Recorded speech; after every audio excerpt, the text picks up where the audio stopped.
fia le tu le tai au lo na lo fa mo na le fai o te tai me le sui fua o ta tu vola fai o ta tu wala fai mai ale fa no le fo i lava leo le vi ngai le tu le tai au wa sa ta tu mo manu o mala ya ti ai be tai nei tai au o mo o lunga le au ti tai me le au la via i le tu sa ia fa lo lo o luna au sa ia malti ai le sui fua mo le ola o le ainga o le whātua tua.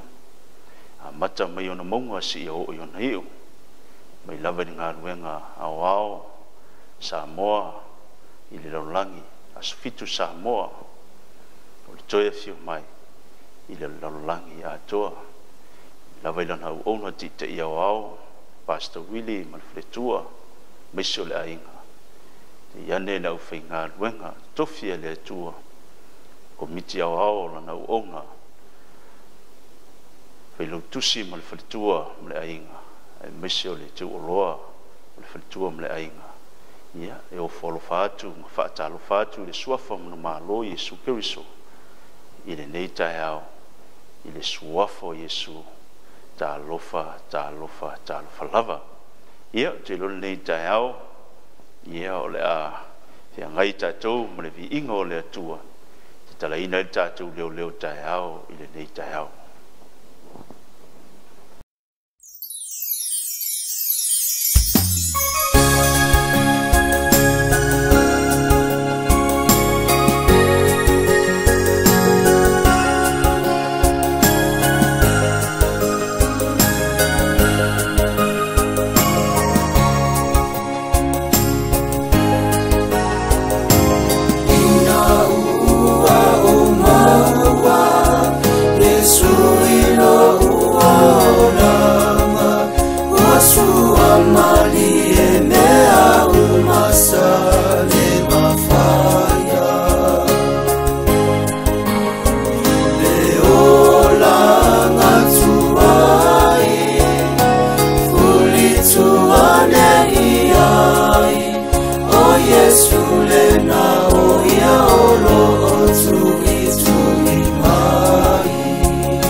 so e atola ine mataia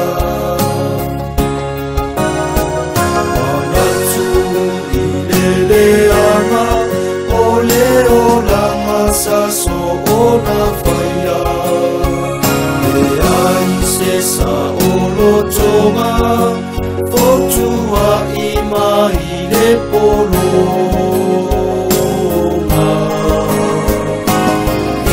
Sule fa'aola Lea ua ona ona O te tula I mamarue o se auanga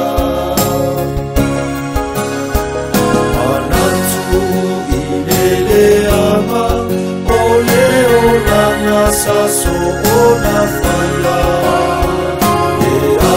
Se sa olo toma Fotua ima ile poloma Yesu le fa'aola Lea ua ora ngona O te tula ima marue o se auanga Te tula I mamarue o se auanga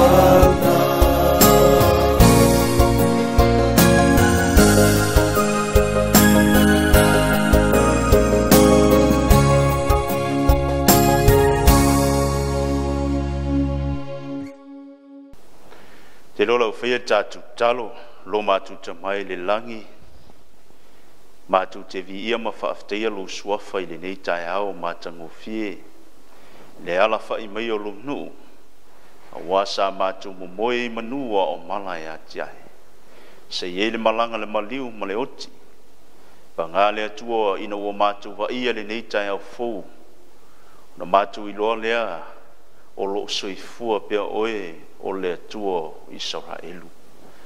Mātu la fo ia tu leo le nei aso, I au alofa.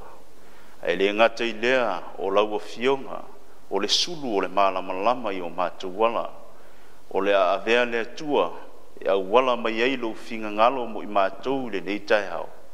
Ina ia wha malosia, ma wha maua ina ai o mātou loto, a wā le taimi wha pitoa o mātou iai. Pai mai lau mea whainga luenga, e vai vai e wha atau waa. Wha ngā ina e tu solo lava mana I le nei tai hao. A wao mai o Yesu e mātou whaalonglongo. Ia fo I atu le vi inga, nei maso uma e whaavavau e whaavau lava. Amen. Te lole, le tusi o le amauai tātou whaamalosi le nei tai hao. Le amaua le mo mua le tupu o lon ta upo sifuru ma le valu. O lo iei le urutala o le ta upu le sifuru ma le valu. O taulanga na whaia e lia ma perfeta pa ala. E iloa ai lea tu moni. O whainga taulanga e lua na sa ili ai lea tu moni. E iloa i le tali mai i le afi. Ai o le tai haole nei. E le ngata o lea ua au mai whaapitoa le whi aua le atua I lona taimi whaapitoa. Ai sea, wai e tātou se taimi ui ngāra soifuanga. Ua tātou wa aia o mea tutupu le soifuanga ma le lalolangi lea tātou te soifua maulai. Wa le o toi ei se taimi, ua tā le taimi a le atua. Pe tai le ainga o le whātua le tau nei. O le taupu le sifuru ma le valu. A lona whai upo e sifuru ma le fitu se I whaangata mai le toru sifuru ma le tas. O le tātou tusi whai tau le nā. Pe tai, o lea wa o toina mai ni vahenga tāua. Ina ia mawhai o na whaamalosi au I le ainga o le whātua. Ina ia mawhai o na whaalotu tele le ainga o le whātua. Ina ia mawhai o na tāpena hai. Ma ia whaamautu wina hai loto le ainga o le whātua. Au wā le whaamoe moe. I le aso e matala i le langi e fio mai lo tātou tua. O le whahenga la po o le au tū o le whiau, o manatu e wha au tū i nai, le leo leo tae ao, i le nei aso, o tāpua inga e lua, na whe tauwi i lungo le maungo kalameru. O tāpua inga e lua, na whe tauwi i lungo le maungo kalameru, na su e hai, po o ai le atu e tali mai, i le vā, o pa ala le atu o le la, e mafua mai ei le asa, po le aso mua le vai aso po le Sunday, ma le vā o le atua, foa, o lana wha mau whailonga, o le aso fitu o le vai aso, o le sapati o le atua. Amene. Whai mai lea, o le tala malamalama o se tala o tātou masani ai.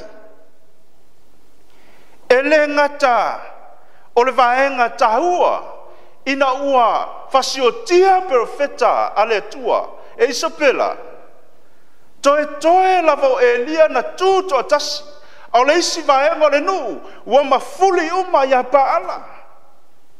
Le hanga o mea uma ia, o atua wha pau, o mea wha pau, o le na ofi mai, ma sau ma Isabela, ma taitai ele nu, ia paala le atua le la, a e tuu le atua o Elia, le atua o Israel.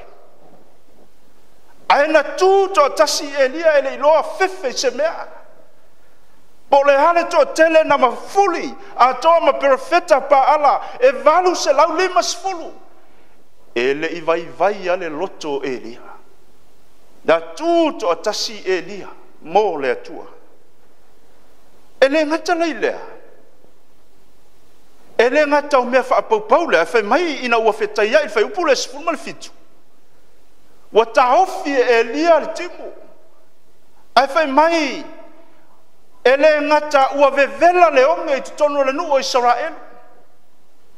Ai sea, le hanga ua toa sa le atua ia Israelu, ina ua fasiotia perfeta le atua. Ele ngata ilea ua au mai o tua ese, o tupua, wa mai tutono e ifo ia ile nu o le atua, ai ngalo le atua fofoa. Ai ngalo le atua na ia taitai mai Israelu mai tutono ai kupito. O le atua na ia vaelua ina le sami ula. Na whaava ai e le atua Israelu i vavenga na ia whaia. Panga lea ua muli i atua ese. Amene. Whai mai lea ina ua whetaiai a apo ma Elia. Whai mai lea o apo ia Elia. Ele o oe e lea we whati ngā ia Israel. Aisea, wa tuputele le onge, wa vevela le onge i tutono le nu, wa fia ai le nu, e o lava i se vai, wa le se vai. Ai wa tu asa le atua. Whameno le tali a Elia, wa tali mai leo Elia. Ele o hau, a apo ele o hau, a oe le taitai o Israelu. Ma le ahinga lau tama, wa e whati ngai le atua. A wawa e tu ua, o poloa inga le atua. Amene. O oe a apo, le tupu le nu. Wa e whati ngai le atua e tu ua poloa inga. Amene. Whemeno vaenga tahua lea, wa whati ngai le atua, o le atau tupua, o le tupua wa taitai e seina hai, manatu o le nu o le atua. Au le fasili le nei tai au. Whaamate o e whati ngai le atua. Fia tau sanga o e lotu, le hale umina e tautua i mo le atua. Whaamate ele o e whati ngā ea i le atua. Au tupui e tautala iai.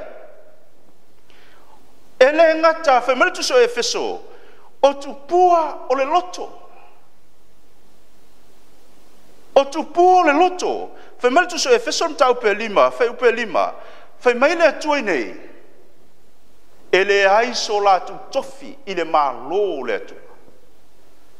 Awa o le feitaanga, ma le ami o le anga, ma le manu o le ifo i tupua lava lea. Ele aiso la tu tofi le malo le atu. Amen. Au le mafuanga le wa manatu wa ile atua.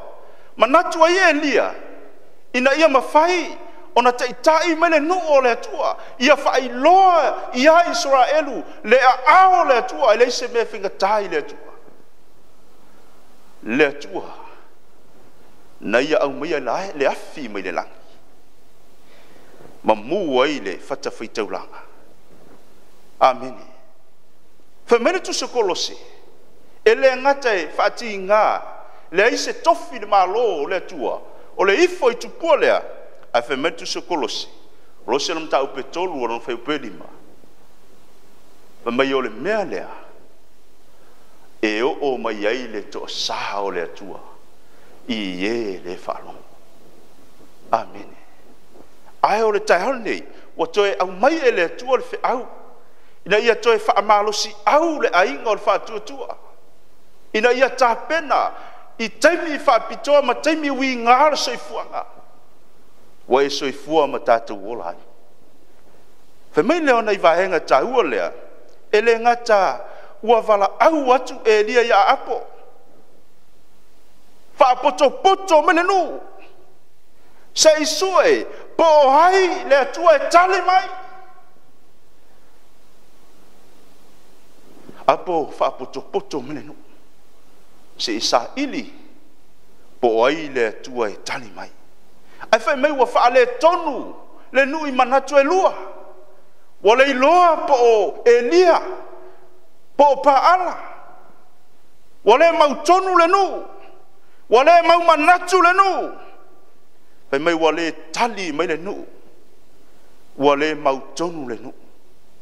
Ai ona mana onga o Elia ia toe fa poto mai le nu. Se ia toe fa longo le nu. Se ia toe ta pena loto le nu. Se i toe fau o langa le nu. Ia mawhai ona lātou i loa le atua. Amen. O le vahenga lai lua o le tātou leo tai hao. O le wha losi tai hao nei. O le whaiupu le lusu ma le wha. O lo wha matala ina ai. Na su e ai le atua moni. E i loa i le afi. E pa u mai le langi. Na tu leo lava noa. I le fata faitaulanga pa ala. A toa mana perfeta. Ma le nu o le atua. Ma i tu ainga sifuru ma le lua o Israelu. Wa ma fuli a pa ala. A e tu le atua. O le atua o Israelu. Whamailea, e le ngata.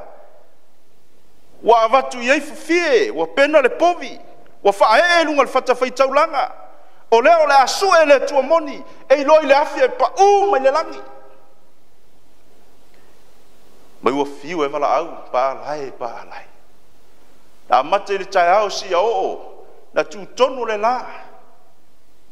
E le tali mai pa ala. Mai ua le aise leo. Ua le tali mai. Pa whea na tali mai. Pa ala o le atua le la.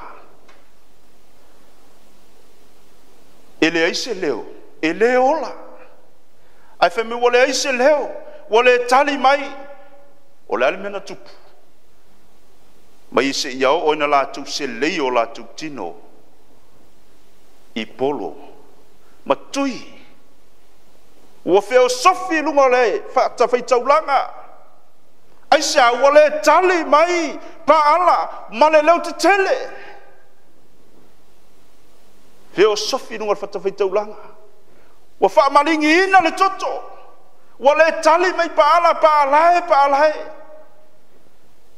mai wale ai se leo wale tali mai se ia o na se leo la tu tino ma feo sofi lunga fata fai taulanga ma le leo te tele Samoa o fea lea sa wele tapua inga lea leo te tele e fe ei lunga ma leo te tele lunga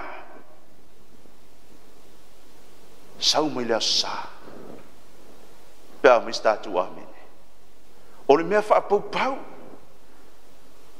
o le taua lava lea mai lava i la matanga toi wha alua ina i le teimi lea e te soifua ma tatu wolai amen na supe i le atua moni ai o le tahaone le wa e wha fufonga le au le atua ina ia toi wha malosia i tatou ma ia wha tu mawina e le ngata ia wha poto mai lo no po lo wahinga ina ia toi wha alongo i le fionga le atua po le upumoni le atua toi wha poto mai le ahinga se ia toi ta pena loto le ahinga ma vai le nu o Israelu i la le tino aya Israelu i la leanga aya o le leita aya lo ahinga le leita amen ele ngata ilea fa meno le vaenga no tolu por fai upule tolu sfulu le vaenga no tolu o le tatu fa malosi le nei tai ua toe teu e dia le fata fai taulanga ua toe teu le ata le fata fai taulanga ua soloia i lalo ai o le manaonga o Elia e te tau ona toi teu wha matango fie e te tau ona toi ta pena mahati lunga le fata fai taulanga le hata o te tono a inga fai ngā taulanga i te tono a inga le hata o fai ngā lotu le taeao le hata o fai ngā lotu le afiafi o talosanga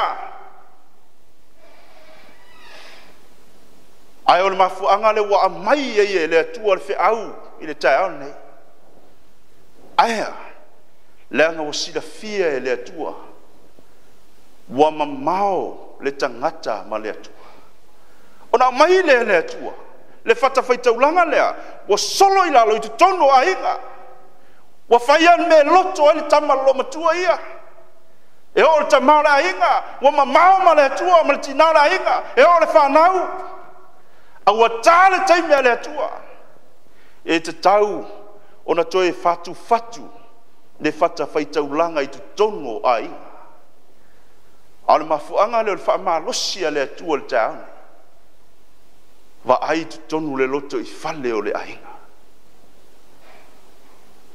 va ai tu tonu le loto i fale o le kalesia le ainga o le whaatuatua e te tau ona toe fatu o fata fai taulanga i tu tono a inga mai kalesia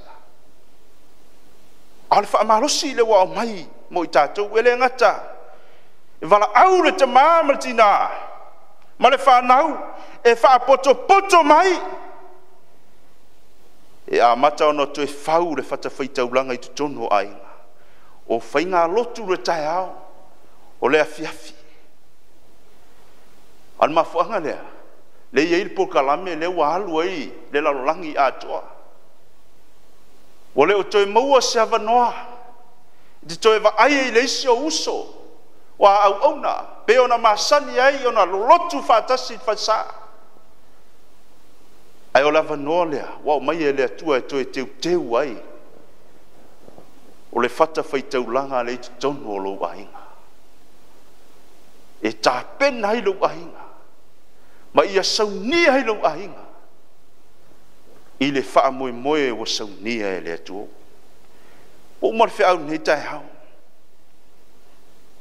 au mai le fai upu le tolsu maltas fai uina ai tātou fe au tau nei fai mai o maa e sifuru ma le lua na au mai e Elia na au mai e Elia na filifili mai e Elia o maa e sifuru ma le lua e au mai e si o ai le fata fai taulanga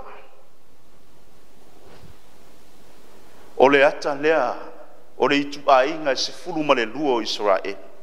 Le ata o le wha mamahina o le nu. Po o le wha pa ia hina o le nu. E toi fuli o la tau loto. E teu le whata whaitaulanga o lea na soloia i lalo. E le ngata i lea o tapua inga i lea tua. Ma ia pipi i atu o la tau loto i lea tua. Le ainga o le whātua e lua me i loa i le ka le sia lea tua. Tu se o whaalinga no mtau pusfuru ma le lua. Alo fai pusfuru ma le fitu. E lua me i loa i le ka le sia lea tua. O i la tau e tausi poloa inga lea tua. Poloa inga se furu. E ao fia hai le sapati aso fitu o lea tua. O le fatu o le tu la fono. Poloa inga e faa. Ia e mana tua le sapati e te faa pa inga. O aso e ono e te ngalua e o le asfitu. O le sapati le ia Iova lo tua. Le sapati o se lotu. O le sapati o Iova le atua fofua. Samoa. O le ainga o le fatu tua. O le asusa. O le poloa inga le tangata. Ma te yorum tau pues fulu mane lima feu pe iwa. E tapua i fua mai latou. I lo latou fai ma mata upo tangata. O le asusa. O le mata upo tangata. O le ainga o le whātua tua i le tai aone. E peia o whainga taulanga a keino ma apelu. Na ave uma i le atua. Panga lea. E ese au wala na ave ai. Mafu anga lea. Na tali ai lea tua le taulanga a pelu. Leanga na ave i lungo le finga ngalo lea tua. Ai na ave fo le taulanga kaino i lea tua. Na ia fili fo i mea le lei. O le whatoanga. E ave la na taulanga. Ai panga lea.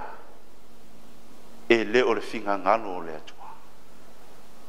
E lua tapua inga. E lua whaitutoa. O le whaitutoa wa api. Whai mai e to e titi i la tau e ui atuhai. A o lona taunu unga o le manuia. Ma le whaitutoa wa tele. E to a tele ui hai. A o lona taunu unga o le malaia. Le ahinga o le whatutua le nei tai hao. O le tatou whaamalosi lea. E le ngata e te tau ana toe whaapoto mai le nuu. Toe whaamaupopo mai le ainga. Aua tātou te whaati ngai le atua. Aua tātou te ifo i tupua ese. Ai le ngata i lea. Mawhai o na sue le atua moni. Sa ili le atua moni. Ai le ngata i lea. Toe teu le whata whaitaulanga a le atua. Whaamanuia le atua i le nei tai au. O le tātou whaamalosi na le nei tai au. O lau tūr whi au o tāpua inga e lua. Na whi taui lunga o le maunga o Karmelu. Na sa ilia i le atua moni e iloa i le afi. E velo mai le langi. Whaamanuia le atua Samoa ai mise o le ngaruenga o hao i le nei tai au. Ia ngale lei le atua i tiute mawhaiva o le a tātou ngānu lue ai. Ia vea le upu o le atua o se fatu e pauatu se ele lei. Ia tupu maola mafua mai. Sau nia i tātou i le whaamoemoenga i le aso e matala i le langi e fio mai. Leo so tātou moni le nei. Peno whitalai le fio ngā le atutu se o Filipi. Tolu uasifu. Alo tātou moni. Wai le langi leo lo whaatari tali me e lo tātou whaola. Ia tū mauatu i le atua alona vi inga. Nei maso uma. Amen. Au whia tātou talo. Lo mātou tamai o i le langi. Whaaftai nei avanoa. O mātou maua le nei tae ao. O mātou te whaalongolongo ai e ala ia ua fionga po ia. Ina ia mawhai le atua o na whaaupenga ina, ma whaalotu tere ina, ma whaalai au inai mātou. I le taimi ui ngā lo soifuanga ua mātou wola i nei. Mātou lafo i atu lei a vea o se fatu e pa uatu se ele lei a tupu maola ma fua mai i loto ma finga ngalo. Ele ngata o le ainga o le whaatua tua o whaafonga mai tu e whaalo i laulangi. Ai maise nisi ua mawhai o na maua le avanoa e whaalongolongo i lau upu moni le nei tae au. Vi ia lau suafa i leo noa, whaamnuia i lau ngā luenga ao ao i laulangi. A mata mai o na maunga se ia o i o na iu. Fo i atu le vi inga, nei ma so uma se ia o atu i whaavau e whaavau lava. Amen.